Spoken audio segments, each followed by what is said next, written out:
I tend to do that. I tend to not always jump on where my inner being wants me to go. Well, here's the thing that we're really encouraging for all of you. When you get that feeling that nothing's going to keep you from going, go. But until you have that feeling, take your time.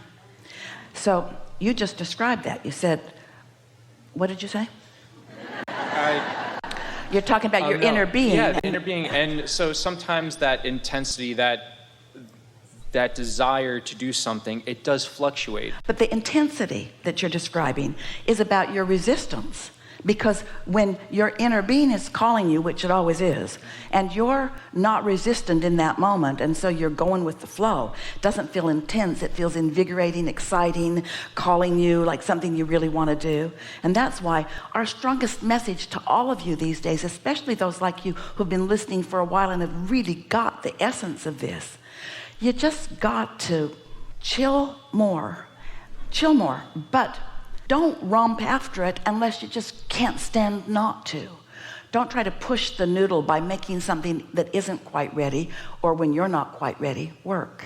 I think another thing that you just opened up, that was kind of one of the questions, which is funny, is there's a difference between me chilling too much and hanging out too much and taking my naps and having my joy and seeking that joy, and then coming back and say, okay, well, I do need to do the work, because I feel like even though my inner being guides me, I feel like, okay, well, here's a direction where we can go. So it's like this little tango of going back and forth about following inner being versus me being like, hey, I want to go this way, versus me letting you lead the way. This is where the sophistication of your awareness of your relationship with your inner being comes in. Because if you're taking the nap out of withdrawal or... Just to reset. Well, even that. If you're taking the nap in order to alleviate, rather than because you're looking for refreshment. Now you say, I'm looking for the reset.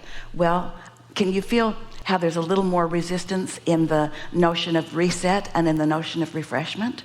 In other words, it's like, I'm going to start over and I need this nap. Well, that's withdrawal in a sort of trying to escape from what is. I don't want to scurry away or anything. I'm not trying to avoid it, but I'm trying to say, okay, let me just do this for a couple of minutes or like an hour and then come back to it with a different perspective. We're just asking you to ask yourself that question when you say, I need a nap. Are you saying, I need a nap for escape? Or do I want a nap for replenishment? Because they feel emotionally very different. You know that feeling when you wake up. Now we're just going to describe it to you because we know you've all lived this. You wake up and you could get up.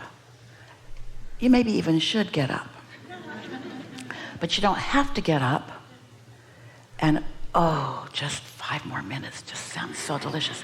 So you just settle back in and pick up right where you left off in that deliciousness.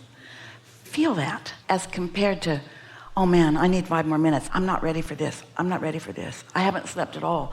No. You keep pushing the snooze button because you're not ready. So what we're asking you to do is to become sophisticated about your relationship with your emotions.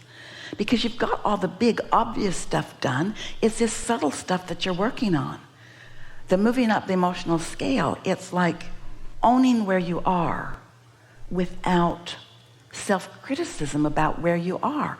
Hardly any of you ever do that. You think the emotional scale is an indictment. Oh, lower half of the scale, you know what that means.